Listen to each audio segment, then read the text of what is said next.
अस्सलामुअलैकुम दोस्तों, मैं हूं राव कमर रिजवान और आप देख रहे हैं मेरा यूट्यूब चैनल। ये 1986 की बात है। आसिम माँ का सबसे बड़ा बेटा था। उसने मैट्रिक पास कर लिया तो माँ ने उसे कहना शुरू कर दिया, बेटे कोई काम तलाश करो। बात यह थी कि आसिम से छोटे चारों भाई पढ़ रहे थे। तभी उसको ये एहसास दिलाया जाता था कि मुआशी बदहाली दूर करना उसी की जिम्मेदारी है। सुबह ही वो काम की तलाश में निकल जाता और शाम को घर लौटता था। माँ को उसके बुझे चेहरे से अपने सवाल का जवाब मिल जाता कि आज भी काम नहीं मिला। रात नाउमीदी का अंधेरा लाती और नई सुबह उम्मीद की नई किरणें समेट लाती। 6 माह से यही हो रहा था। क्लर्की के लिए 100 दफ्तरों की खाक छानी, बिलाखिर मायूस हो गया और प्राइवेट काम ढूंढ लिया। एक आड़ती ने हिसाब किताब के लिए रख लिया। 1 माह काम करने के बाद उसने सिर्फ 500 रुपए दिए। आसिम की आंखों में आंसू आ गए। आड़ती ने पूछा, क्या कम दिए हैं? ये तनख्वाह है या भीख? आसिम ने धीमे लहजे में शिकवा किया, पहले से तय कर लेते। शुक्र करो कि 500 रुपए मिल गए, वरना हर जगह पहले 6 माह मुफ्त काम करना पड़ता है। पहले तजर्बा हासिल कर लो तो अच्छा है। अच्छा काम करोगे तो कुछ सीख लोगे, तब तनख्वाह की बात करना। आसिम के हालात ऐसे ना थे कि वो तजर्बाती मेहनत पर वक्त जाय करता।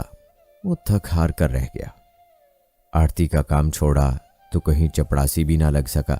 बीमार बाप, 2 बहनें, 1 माँ और 4 भाई, इतना बड़ा कुनबा और कफालत का वाहिद जरिया उस मकान का किराया था जो उसके दादा ने विरसे में छोड़ा था। ये 5 मरले का पक्का मकान था। उसके बीचों बीच दीवार खड़ी करके 2 हिस्सों में बांट दिया गया था।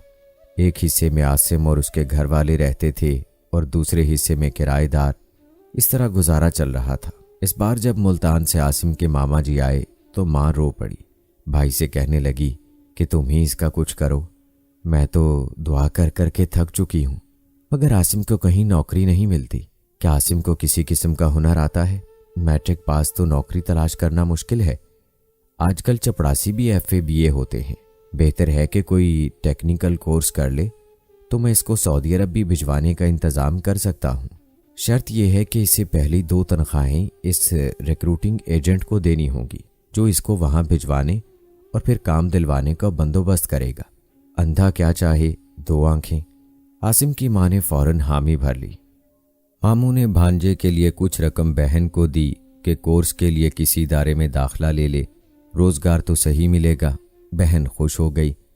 उसने बेटे पर दबाव डाला कि तुम्हारा मामू ये कहकर गया है और रुपया भी दे गया है, कोर्स करना होगा, वरना फिर वहां जाकर हर किस्म की मजदूरी के लिए तैयार हो जाओ। दियारे गैर में रुपया कमाना इतना आसान नहीं होता। तुम अभी जवान हो, दिल में हौसला और जिस्म में ताकत है, तो जल्द गरीबी की लानत से हम छुटकारा पा सकते हैं। 1.5 साल उसे कोर्स करने में लगा। यह वक्त उसने जूं तूं गुजारा। 6 माह वीज़े के इंतज़ार में लगे। जब सारी कार्रवाई पूरी हो गई तो वो दुबई रवाना हो गया। अब माँ उसकी जुदाई से निढाल थी। पहली बार बिछड़ रहा था, फिर भी वो खुशी का इजहार कर रही थी। कहती थी, 2-4 बरस की जुदाई की कोई बात नहीं बेटा, तू हज़ारों में कमाएगा तो कर्ज भी उतर जाएगा और मेरी लड़कियों के भी हाथ पीले हो जाएंगे। अब घड़ियाँ गिन गिन कर दिन गुजरने लगे। बिलाखिर वो दिन भी आ गया जिसका सारे कुनबे को इंतजार था। आसिम के आने का मजदा सुनकर माँ फूले नहीं समा रही थी। उसका बेटा 5 साल बाद दुबई से घर लौट रहा था। उसने इतना कमा लिया था कि बहनों की शादियां करने के बाद भी कुछ सरमाया भेज रहा था। वो अपने वतन में बहुत अच्छी तरह कोई कारोबार कर सकता था। उसने फ़ोन पर कहा था, माँ फिक्र ना करना, मैं बहनों के लिए उम्दा रेशमी जोड़े, घड़ियाँ और घरेलू छोटा मोटा सामान साथ ला रहा हूँ। उसने अपने आने की तारीख भी बता दी। वो पहले मुल्तान में उतरा, जहाँ से एक रोज़ ननियाल में ठहर कर मामू से मिलना था, फिर आगे अपने शहर जाना था। मामू का शुक्रिया अदा करना लाजिम था, जिनकी मेहरबानी ने उसको खुशियों और आसूदा हाली के लिए ये दिन दिखाए थे। सो वो एक दिन मामू के घर ठहर गया। उनको और उनके बच्चों को तोहफे दिए और जाने की इजाज़त चाही। मामू ने कहा, बेटा तुम्हारे पास सामान है, वैगन या बस पर जाना मुनासिब नहीं, ऐसा करो टैक्सी कर लो। इस पर ममानी बोली, मेरा मामू ज़ाद फलक से टैक्सी चलाता है, क्यों ना उसको फ़ोन करके बुला ले। इतने माल असबाब के साथ किसी अजनबी की टैक्सी में जाएगा तो हमको फिक्र लगी रहेगी। मामू ने कहा, बेगम ठीक है, तुम अपनी ममानी को फ़ोन करके फलक शेर को यहाँ बुलवा लो। ममानी ने फ़ोन किया। फलक शेर ने ही रिसीवर उठाया। मद्दुआ सुनकर कहने लगा कि मैं आज फारिग हूँ, आकर आसिम साहब को ले जाता हूँ। आध घंटे बाद उसने दस्तक दी। मामू बाहर निकले तो उसने कहा, मैं ज़रा जल्दी में हूँ, गाड़ी चेक करा लूँ। रास्ते में जगह जगह सड़क उधड़ी हुई है, आसिम को भेज दें। वर्कशॉप पर कितना टाइम लगेगा? मामू ने सवाल किया। यही कोई घंटा भर, फलक शेर ने जवाब दिया। यूं मामू ने आसिम को फलक शेर के पास भेज दिया। फलक शेर रास्ते में एक वर्कशॉप पर रुका। थोड़ी देर बाद आकर बोला, आसिम भाई, मोटर में काम ज़्यादा निकल आया है, ऐसा करें आप मेरे घर पर थोड़ी देर क़याम कर लें, मैं गाड़ी बनवाकर अभी आता हूँ। वो बेचारा बिला चूं चरा मान गया। फलक शेर उसे घर ले आया। अपने वालिद को बताया कि ये बिलाल साहब के भांजे हैं, मैं ज़रा गाड़ी को सही करा लूँ, तब तक ये हमारे मेहमान हैं। फलक शेर का बाप उससे गर्मजोशी से मिला और घर के अंदर ले गया। उसकी खातिर मदारत की और दोनों दुबई बारे बातें करने लगे। जबकि फलक शेर वापस वर्कशॉप चला गया। उसने 1-2 घंटे का कहा था, मगर मगरिब हो गई, वो ना लौटा। उसके बाप ने कहा, आसिम बेटा, अब रात सर पर है, रास्ते में डाकू वगैरह मुसाफिरों को लूट लेते हैं और तुम तो दुबई से आ रहे हो, तुम्हारे पास कीमती सामान भी होगा। जी बिल्कुल, मेरा तो सारा ही सामान कीमती है, बहनों के जहेज के लिए ख़रीदारी की है। 5 साल बाद घर लौट रहा हूँ, तब तो नकदी वगैरह भी होगी। नकदी के साथ कुछ सोना भी खरीदा है अंकल, बहनों की शादियों के लिए जेवरात बनवाए हैं। बेटे आसिम, फिर तो मैं तुम्हें मशवरा दूंगा कि तुम हरगिज़ रात का सफ़र मत करो, खाना खाकर सो जाओ। अभी तक फलक शेर नहीं लौटा है, वो इशा तक आएगा। शायद गाड़ी में कुछ मसला निकल आया है। अगर रास्ते में कोई वीरान जगह पड़ गई तो कुछ भी हो सकता है, सुबह तड़के निकल जाना। आसिम ने सोचा, बुजुर्ग ठीक कह रहे हैं, रात का सफ़र पुरखतर होगा, दिन को ही सफ़र बेहतर होगा। उसने फलक शेर के घर ही सो जाना बेहतर जाना। बाप के साथ आसिम की गुफ्तगू फलक शेर के भाइयों ने भी सुनी। इशा की नमाज के बाद फलक शेर भी आ गया। कहने लगा, गाड़ी में थोड़ा सा मसला था, मगर टायर पुराने थे, सोचा कि नए डलवा लेता हूँ, इसी सबब देर हो गई। खैर, अल्लाह के हर काम में बेहतरी होती है, अब सुबह चलेंगे। अल्लाह सुबह सफ़र ज़्यादा खुशगवार होगा, हम ताज़ा दम होंगे और उस वक्त गर्मी भी कम होगी। ये तय पा गया कि अब सफ़र कल सुबह ही करना है। फलक शेर की वालदा ने पुरतकल्लुफ़ खाने का इंतज़ाम कर लिया था। सब ने सैर होकर खाया और एक अलहदा कमरे में उसका बिस्तर लगा दिया गया। खाना खाने के बाद फलक शेर ने कुछ देर अपने मेहमान से गपशप में वक्त गुजारा। दुबई के बारे में मालूमात लीं। पूछा, अगर मैं वहाँ जाकर टैक्सी चला लूँ तो कितना कमा लूँगा और दुबई का वीज़ा कितने में मिल जाएगा। आसिम ने सादा दिली से तमाम मालूमात दी और बातों बातों में बता दिया कि 5 सालों में उसने इतना कमा लिया है कि अब वो खुशहाल हो गया है। बहनों की शादी की खूब जी खोल कर ख़रीदारी की है, क्या क्या ख़रीदा है और कितना सोना लिया है, सभी कुछ अहवाल उसने फलक शेर को बता दिया। उसने इलेक्ट्रिक का कुछ सामान देखने की ख्वाहिश की तो सादा दिल आसिम हर चीज़ खोल खोल कर उसे दिखा दी जो वो घर वालों के लिए लेकर जा रहा था। गैर मुल्की कपड़ा और बेशकीमत घड़ियाँ, जूसर, ग्राइंडर मशीन, वीसीआर, उन दिनों वीसीआर का दौर था। इन चीज़ों को देखकर फलक शेर और उसके भाइयों में पानी भर आया। वो सोचने लगे कि उसके पास इतना माल है, काश फलक शेर भी दुबई कमाने चला जाता तो कितना अच्छा था, हमारी गुर्बत भी दूर हो जाती। आसिम ने कपड़ों का एक एक जोड़ा फलक शेर के वालिद और वालिदा को दिया और फलक शेर को एक घड़ी दी। सोचा ममानी इस अमर से खुश हो जाएंगी। आसिम की आदत थी कि वो दुबई में घर वालों के लिए उदास हो जाता तो टेप लगा लेता था और घर वालों के लिए कैसेट में बातें रिकॉर्ड करके पाकिस्तान जाने वाले किसी दोस्त के हाथ भिजवा देता था। इस बार आने से पहले भी उसने कैसेट भरी थी लेकिन भिजवा ना सका। फिर वो खुद ही पाकिस्तान के लिए आज़म सफ़र हो गया। तभी उसने दिल बहलाने को टेप रिकॉर्डर्स निकाल लिया। रात को जब वो सोने लगा तो फलक शेर उसके लिए दूध का गिलास ले आया। जनूबी पंजाब के बाशिंदों की ये आदत है कि रात को सोने से पहले दूध ज़रूर पीते हैं।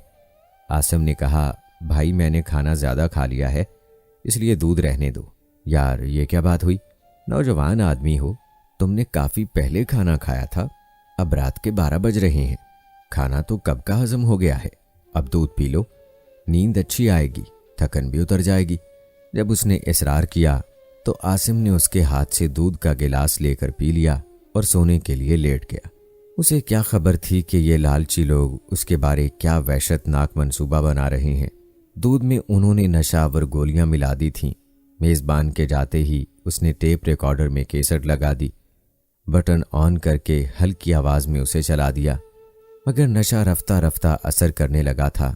वो गनूदगी में जाता गया। कुछ देर बाद वो तीनों कमरे में आ गए, जबकि उनका वालिद अपने कमरे में सो रहा था। फलक शेर ने देखा कि आसिम सो चुका है तो उसने अपने भाइयों से कहा, काम शुरू करो, सुबह से पहले इसको ख़त्म करके ज़मीन के अंदर करना है। उसके छोटे भाई अकबर ने आसिम की टांगें पकड़ी।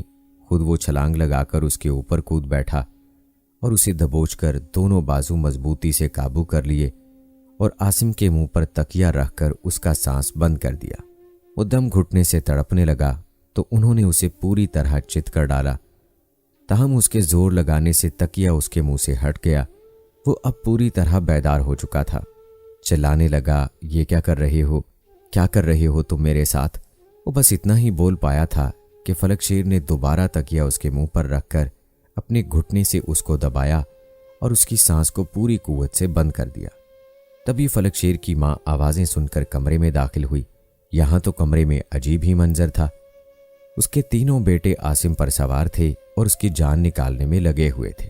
उनको डर था कि माँ जाकर उनके बाप को ना जगा देगी। किसी जवान मर्द की जान निकालना इतना आसान नहीं होता। माँ वहशत ज़दा होकर बोली, ओ लालचियो, ये क्या कर रहे हो, जालिमों छोड़ दो इसे। वो माँ को चुप नहीं करा सकते थे, लिहाजा अकबर ने एक मोटा सा डंडा जोर से आसिम के सर पर मारा तो तकिया एक तरफ गिर गया और आसिम की चीख निकल गई। उसको तड़पते देखकर फलक शेर की माँ रोने लगी। वो बूढ़ी औरत थी, भला उसकी फरियाद वो कहाँ सुनते। उन पर तो खून सवार था। मरने वाले के सूटकेस में सोने की टिक्कियों की चमक ने उनको अंधा किया हुआ था। आखिर उस बेबस की जान लेकर ही मिले। माँ से बोले, तुम इधर से चली जाओ, इसको अगर हम अधमुआ करके छोड़ देते तो ये हमको मरवा देता, मगर अब तुम यहाँ बैंड डालकर हमको मरवा दोगी। वो बेचारी नातवा खातून रोती हुई कमरे से निकलकर बरामदे के फर्श पर जा पड़ी। उसके हवास काम न कर रहे थे कि क्या करे, जबकि उसके बेटों ने मैयत को जानवरों का चारा रखने वाली जगह कदाल से जमीन खोदकर दबा दिया। इस तमाम कार्रवाई में तकरीबन 1.5 घंटा लगा। इसके बाद उसकी दुबई से लाई सब एशिया पर उनका कब्जा हो गया। उधर जब आसिम मुकर्ररा वक्त पर घर ना पहुंचा तो उसकी मां बेचैन हो गई। दूसरे बेटे किफायत को अपने भाई के पास भेजा कि जाकर पता करो आसिम आया है या नहीं, आ गया हो तो उसे अपने साथ ही ले आना। छोटा भाई जब मामू के पास पहुंचा, उसने बताया, बेटा वो तो कल 11 बजे यहां से चला गया था, मैं फलक शेर से पता करता हूं। फिर मामू ने उसे फ़ोन किया तो फलक शेर ने कहा, फूफा जी मेरी गाड़ी ख़राब थी, मैं उसे वर्कशॉप ले गया तो उस्ताद ने कहा कि इस पर सफ़र मत करो, उसके टायर ख़त्म हैं, रास्ते में खराबी दरपेश होगी तो क्या करोगे, पहले टायर बदलवा लो। तभी मैंने आपके भांजे से माजरत कर ली थी। वो दूसरी टैक्सी करके खुद चला गया था। मुझे नहीं मालूम कि वो अब कहाँ है और क्यों अभी तक घर नहीं पहुंचा। शायद किसी दोस्त के पास हो, मुझे उसके बारे में कुछ पता नहीं है। मेरी गाड़ी तो उसी दिन से वर्कशॉप में खड़ी है, बेशक आप जाकर मेरे उस्ताद जी से पूछ लो। ये सुनकर आसिम का मामू परेशान हो गया। वो किफायत को लेकर फलक शेर के घर गया, क्योंकि किफायत बहुत परेशान था। उसे यकीन था कि उसका भाई दुबई से आ गया है। उसने वहां से चलते वक्त अपनी वालिदा को फ़ोन कर दिया था और बता दिया था कि मुल्तान एयरपोर्ट से वो मामू के पास जाएगा और फिर घर आएगा। ताहम जब फलक शेर ने बताया कि वो अपनी टैक्सी के टायर चेंज करवा रहा था तो उन्होंने उसकी बात का यकीन कर लिया। बज़ाहिर यकीन ना करने की कोई वजह नहीं थी। वो यही समझे कि मुल्तान में आसिम किसी दोस्त के पास चला गया होगा। ताहम हैरत की बात यह थी कि उसने ना तो घर वालों को फ़ोन करके बताया और ना अपने मामू से ही राब्ता किया। सभी को शक गुजरा कि ज़रूर इसके साथ कोई गैर मामूली बात हो गई है। वो अभी ये सोच ही रहे थे कि आसिम के घर में उन्हें गैर मुल्की सेंट की खुशबू महसूस हुई। ये खुशबू वैसी ही थी जैसी आसिम के कपड़ों से मामू को आई थी जब वो उनके घर पर ठहरा हुआ था। ये खुशबू फलक शेर के घर में हर जगह महसूस हो रही थी। मामू ने फलक शेर से कहा, मैं तुम्हारा घर देखना चाहता हूँ। इस तरह घर देखने के बहाने वो कमरे में इधर उधर फिरने लगे। तभी एक कमरे में सोफे पर मामू को तौलिया पड़ा नजर आया।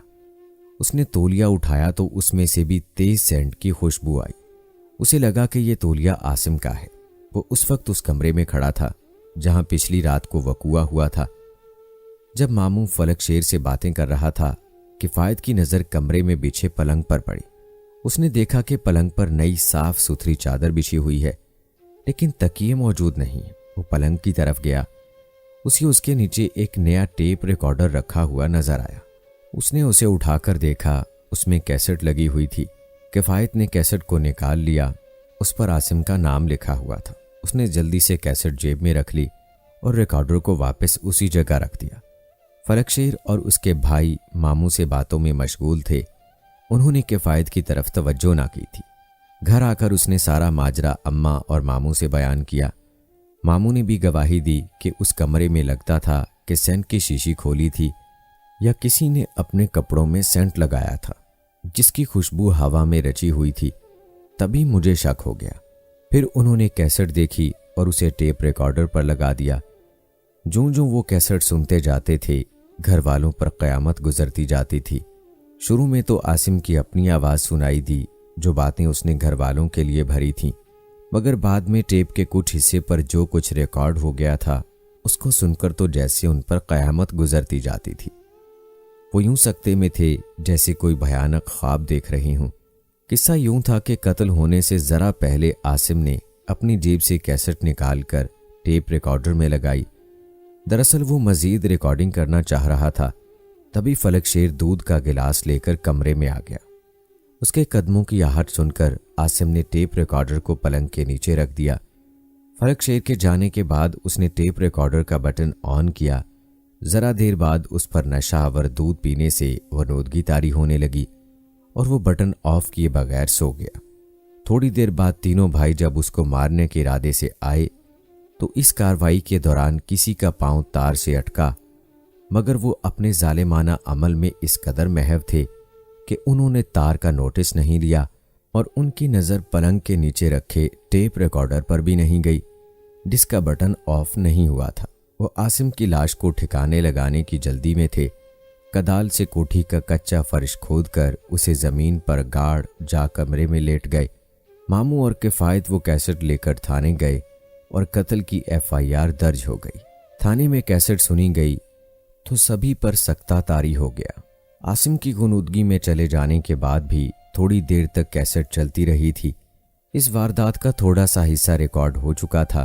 पहले फलक शेर की कुछ बातें रिकॉर्ड थीं, फिर लड़ने भिड़ने की आवाज़ें सुनाई देने लगीं और आसिम के कराहने की आवाज़ें भी आने लगीं। फलक शेर की माँ की भी आवाज़ सुनाई दी कि जालिमों क्या कर रहे हो, छोड़ दो इसे। फिर फलक शेर की आवाज़ सुनाई दी, हरगिज़ नहीं, अगर हमने इसे छोड़ दिया तो ये हमको मरवा देगा। कत्ल का मंजर गोया कैसेट से निकलकर आंखों के सामने छाता जा रहा था। अचानक ही कैसेट बंद हो गई। शायद तार निकल जाने या ऑटोमेटिक सिस्टम के तहत बंद हुई थी। आसिम के कत्ल का कोई गवाह ना था, किसी की शहादत मौजूद ना थी, मगर सबसे बड़ी शाहिद खुदा की ज़ात थी जो देख रही थी। उसने शहादत का सबूत मुहैया कर दिया था। खून छुप ना सका और उस कैसेट की बदौलत थाने में कत्ल का राज फाश हो गया। आसिम तो जान से गया, मगर माँ भी जिंदा दरगोर हो गई। वो बेचारी तो जीती थी न मरती थी। 5 बरस की जुदाई के बाद वो घड़ी आई भी तो दरमियान में मौत माँ और बेटे के बीच दीवार बन गई। वो बदनसीब तो बेटे का आखिरी दीदार भी ना कर सकी। जब तक जीती रही यही कहा करती थी कि खुदा करे किसी के बेटे परदेस ना जाए, अगर जाए तो जल्द लौट कर आ जाए, क्योंकि मौत कभी भी आ सकती है। मौत किसी को मोहलत नहीं देती। अल्लाह किसी के माँ के लाल को जुदा ना करे। अल्लाह किसी माँ को, किसी बाप को जवान औलाद का दुख ना दे। दुख बहुत गहरा होता है। अल्लाह ऐसा वक्त ना लाए कि माँ बाप को जवान औलाद की मैयत को कंधा देना पड़े। या अल्लाह, जितने गरीब लोग हैं जो अपने प्यारों की खातिर परदेस में हैं, उनको अपनी हिफ्ज़ो अमान में रख। जो अपने प्यारों से अपने माँ बाप से दूर हैं उनको अपनी हिफ्ज़ो अमान में रख। और जो माँ बाप अपने जिगर के टुकड़ों को परदेश में भेजते हैं सिर्फ इसलिए कि वो वहाँ मेहनत करेंगे, हलाल की रोज़ी कमाएंगे ताकि उनके हालात अच्छे हों, उनके बुढ़ापे का सहारा बने, अच्छी रोज़ी कमाएं, उनकी ज़िंदगी अच्छी गुजरे, उनके बच्चों की ज़िंदगी अच्छी गुजरे। अल्लाह उनको भी सेहत और तंदुरुस्ती दे, वो बच्चे भी खैरियत से वापस आएं, माँ बाप के सीनों से लग जाएं।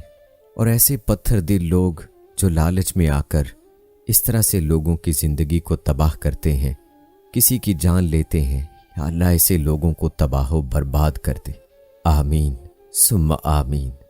दोस्तों, कैसी लगी आज की कहानी कमेंट बॉक्स में ज़रूर बताइएगा। मुझे अगली वीडियो तक इजाज़त दीजिए। फ़ी अमानिल्लाह।